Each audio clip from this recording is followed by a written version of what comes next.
salah satu konflik sosial. Iya, yang ada di Mana sih itu? Di Situ Bondo tahun 1995. Sama nggak sih? 1996. Iya. Jadi kita itu pasti akan bahas dari rangkaian peristiwanya ya. Iya. Sampai kayak dimana penyelesaiannya nggak sih? Iya. Supaya terstruktur gitu nggak sih? Jadi sebelum kita masuk ke pembahasan utama, kita harus bahas dulu nggak sih apa itu konflik sosial? Kalau menurut Cak gimana? Jadi guys, dengar baik-baik ya. Konflik sosial itu adalah pertentangan atau benturan yang terjadi antar individu maupun antar kelompok dalam masyarakat. Kayak contoh di peristiwa Situ Bondo tersebut, karena adanya perbedaan kepentingan, pendapat, atau keyakinan gitu. Jadi terjadinya karena ada perbedaan. Iya, ada perbedaan. Jadi kalau misalnya konflik itu nggak ditangani dengan baik, jadinya gimana sih, Cak? Tentunya dampaknya pasti sangat besar ya. Mulai kayak dari kerusakan lingkungan, sosial, sampai mungkin kalau parah banget sampai ada korban jiwa gitu ya. Jadi setahu saya nih ya, konflik sosial Situ Bondo itu terjadi tanggal, nggak tahu juga sih, lupa tanggalnya berapa.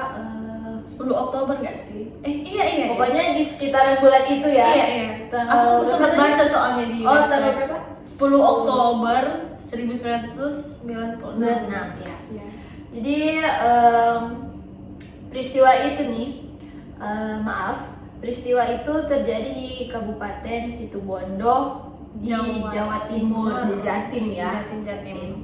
Terus itu katanya ada terjadi beberapa kerusuhan di beberapa wilayah, kayak yang aku bilang tadi gitu loh. Jadi konflik ini awal mulanya gimana sih, Cak? Jadi yang aku baca ya di website, konflik ini itu mulai dari sidang kasus penistaan agama gitu. Iya. Terus dilakuinnya oleh seorang pria bernama Saleh, disebut namanya di website. Gak apa-apa nggak sih disebut kayak gitu? Gak apa-apa lah.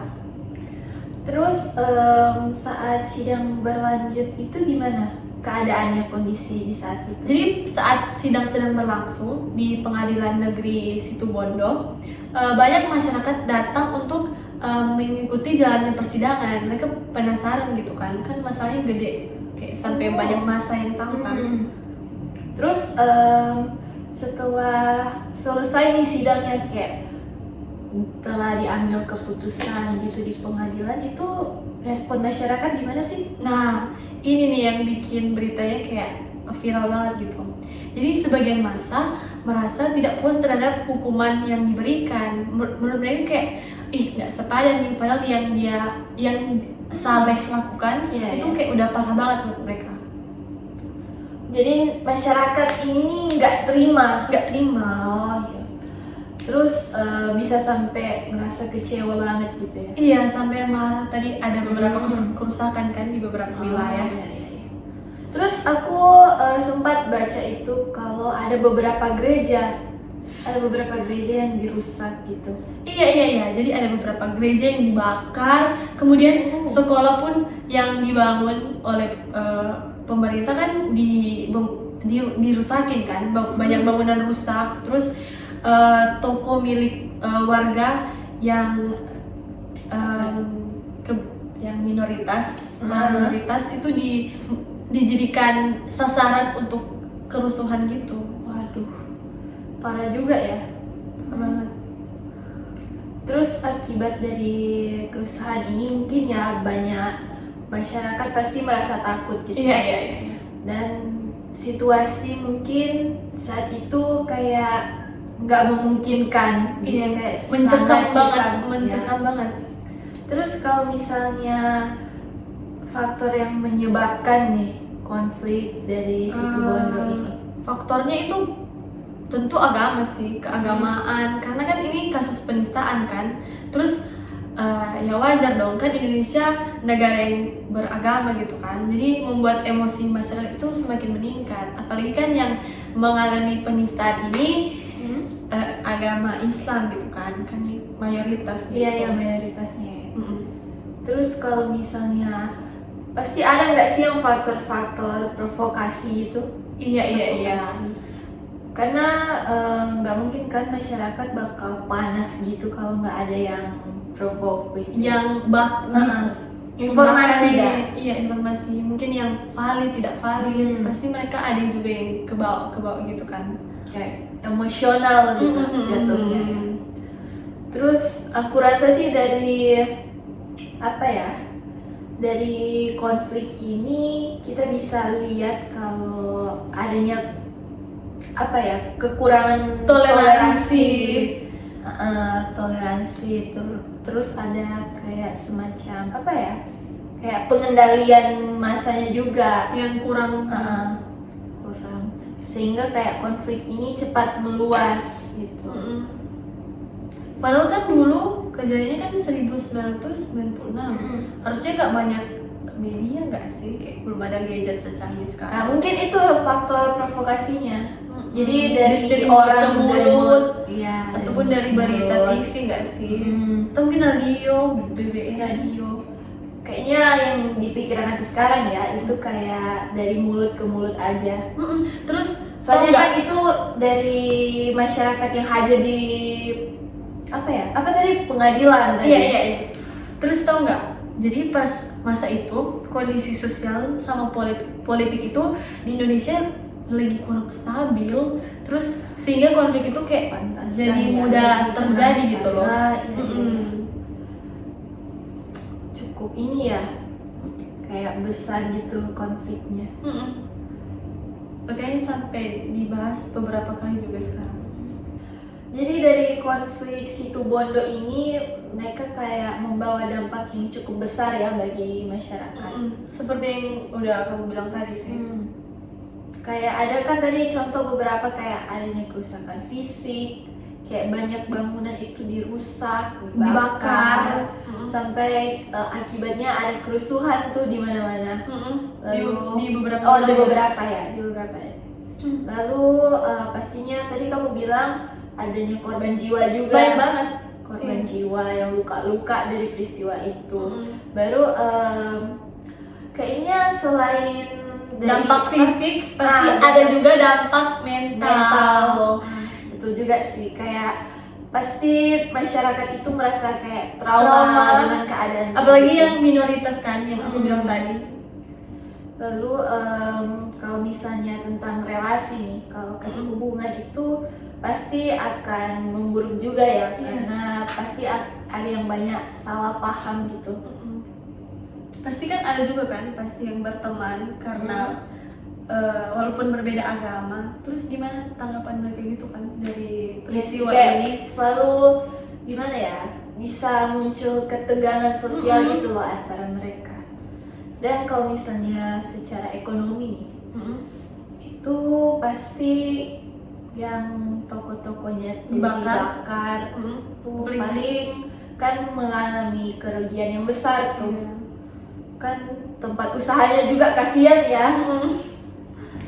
Terus kan udah terjadi nih konfliknya, konflik Situbondo.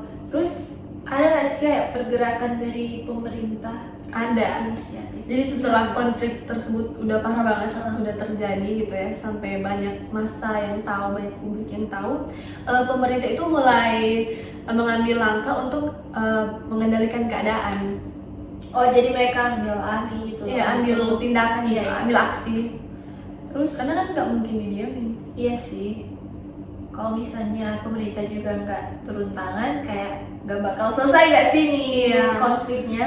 Sampai aparat juga diminta turun kok, untuk menjaga keamanan kan. Selain itu ada juga, aku sempat baca sih kayak adanya pendekatan tokoh-tokoh agama itu sama masyarakat itu, masyarakat yang lain nih yang nggak ikut di pengadilan ya, mereka itu bantu kayak nenangin situasi. Gitu ya. Masyarakat juga mulai melakukan dialog yang dapat membangun kembali hubungan antar warga gitu kan. Kan kamu bilang tadi banyak keluarga yang pasti relasinya kayak rusak gitu kan. Nah, kayak itu jadi ketegangan sosial nih antara mereka. Ada ketegangan gitu. ada juga upaya untuk pembangunan fasilitas yang rusak gitu kan, agar kehidupan masyarakat itu kembali bisa normal gitu, stabil. Itu dari pemerintah ya? Iya, terus banyak juga warga masa yang setuju kok sama upaya tersebut. Iya. Kalau misalnya dalam sosiologi nih, kan kita berdua Anak kelas sosiologi. ya. Kita berdua ambil peminatan kelas sosiologi. Nah, dalam penyelesaian konflik itu ada yang disebut sebagai kayak akomodasi. Nah, kayak bentuk akomodasi ini bisa terlihat gak sih dari dalam konflik Situbondo ini? Kayak di materi konflik sosial itu bentuk akomodasinya tuh adalah mediasi dan toleransi. Jadi kalau misalnya kayak mediasi nih, itu kan pasti mereka lakukan melalui bantuan pemerintah. Iya. Yang tadi kayak pemerintah mengambil apa sih itu? mengambil Ahli kayak pengendalian masa gitu kan. Terus mereka juga ada upaya pembangunan kembali Fasilitas yang dirusak. Terus kalau toleransi, kalau menurut Ica? Kalau toleransi itu menurut aku pribadi itu sangat bisa dilakukan dengan cara membangun kembali hubungan antar umat beragama dan saling menghormati perbedaan gitu kan. Tapi yang kayak aku bilang tadi pasti ada kan minoritas dengan mayoritas yang berteman kan. Jadi pasti bisa dong bertoleransi. Kayak ada yang diusahain Iya, lah. di luar dari agama kan banyak juga kan yang bisa dihormati, dihargai dari satu sama lain. Ya, terus kalau Kan sama-sama manusia. Iya sih. Terus penyelesaian konflik ini juga kayak penting, Penting banget. penting banget agar supaya masyarakat itu nggak terus hidup dalam Ketegangan. sosial. Kan nggak enak juga kalau misalnya kita hidup di dalam keadaan dan Yang situasi tidak menerima satu sama lain. ya, yang kayak aduh aku takut nih komunikasi sama dia, kayak Nanti- ntar konflik lagi. Nanti agamanya bilang gini, peraturannya gini. Padahal kalau misalnya kalau misalnya kita damai tuh enak nih situasinya untuk Bisa terbuka walaupun banyak perbedaan gitu kan. Respect, ada respect satu sama ada saling lain. menghargai lah ya. Jadi dari tadi kan kita udah bahas mengenai konflik sosial Situbondo. Jadi semuanya udah mencakup ya di dalam kayak dampaknya, penyebabnya. Nah, pasti dari konflik ini kita bisa belajar sesuatu. Iya. Kalau dari aku belajar kalau misalnya konflik itu kayak bisa muncul kapan saja. Iya. Jadi kayak tadi nih ya, di konflik Situbondo itu kalau masyarakat tidak menjaga emosi mereka, nggak menjaga toleransi, itu bisa menimbulkan konflik. Betul banget sih. Kita juga kayak bisa belajar kalau provokasi, ketidakpuasan yang nggak dikendalikan gitu pasti bisa menimbulkan kerugian besar bagi banyak orang gitu ya. Kayak yang udah dibahas tadi, banyak kerusakan, itu Ya, parah banget itu sih. penting banget sih bagi masyarakat dan Untuk mengetahuinya kan. untuk mengetahui, karena itu kayak sebagai satu bentuk cara menyelesaikan masalah. Iya. Nah, itu Kesadaran diri juga. kesadaran diri dan Harus ada. adanya sikap saling menghargai juga ya di antara. Biar ini agar supaya konfliknya itu bisa cepat teratasi dan Adem, tentram juga bisa sama satu sama selesai. lain. Nah, jadi kalau menurut saya kan kita berdua nih generasi muda ya, kita juga Gen Z. itu ya kita harus ikut menjaga persatuan agar konflik itu nggak cepat Terulang kembali. Nah, We do not want to repeat Iya. history. kita kan nggak mau nih terjadinya konflik-konflik Berulang. berulang. We want damai-damai. Makanya kita harus Kita suka mempelajari damai sejarah gitu dengan kan. baik dan Iya. harus tahu mengatasinya dengan baik. Makanya belajar sosiologi guys. Ya. Jadi kayaknya udah ya ini pembahasan Iya sih. kali ini Iya. tentang konflik situ Bondo tahun berapa tadi? 1996. Nah, oke deh guys. Jadi terima kasih sudah mendengarkan podcast edukasi kami. Jadi sampai jumpa Di episode berikutnya. Kiranya melalui episode kali ini kalian bisa banyak belajar juga ya. Ya, Thank you guys. tetap jaga toleransi ya guys. Bye. Dadah.